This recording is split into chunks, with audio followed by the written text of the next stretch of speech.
You're watching Media Beat on Mediabistro.com. I'm Danya Blaze, and we're joined by Andrew Rossi. He is the filmmaker behind the new documentary, Page One Inside the New York Times. Andrew, again, thanks for sticking around. Thanks, Danya. So how did you get your start in filmmaking, and why did you decide to make documentaries your niche?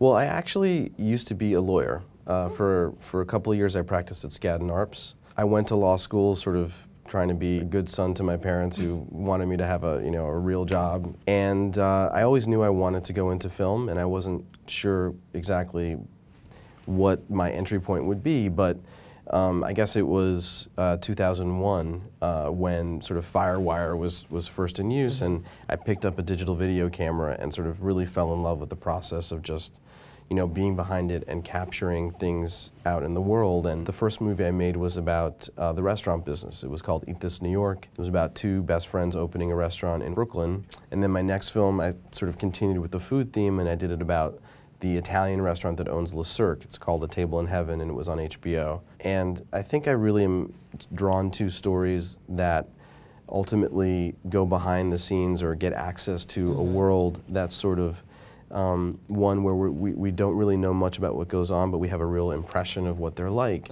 And then finding humans, individuals who, through their humanity, sort of render a really different sort of take on what that world is. And journalists now more so than ever are really having to become somewhat filmmakers with blogs and multimedia. Absolutely. What tips would you give to a journalist who has a good story but wants to communicate it through film?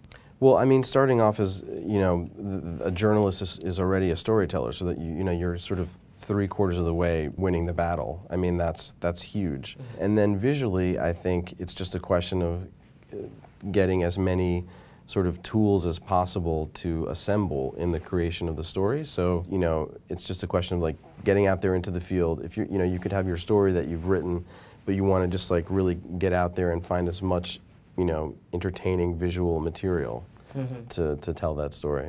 And your film did really well at Sundance and a lot of the film festivals. Tell us a little bit about that process, because it seems like getting in front of those eyeballs at the film festivals is just really crucial. As a young filmmaker or someone getting started, how do they break into that film festival market? Well, Sundance is just an incredible platform to launch a film. I mean, you're kind of really jumping into the sort of bloodstream of the culture, because number one, the distributors are there who might want to acquire your film, and number two, you can generate so much word of mouth and press about the themes that you kind of tee up the conversation that might surround the film. So in our case, Magnolia Pictures and Participant Media saw the film at Sundance and acquired it while we were at the festival. It was like the day after our screening that they picked it up.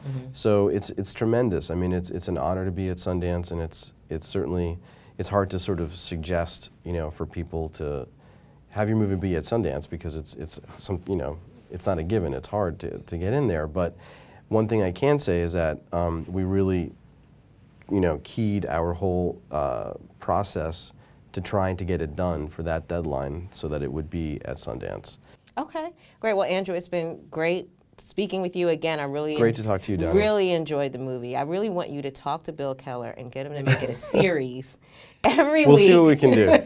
I need to see what's going on every day. It was really that good, that engrossing. So make sure you go see it. It's Page One Inside the New York Times. Andrew Rossi is the man behind the film. This has been Media Beat on Mediabistro.com.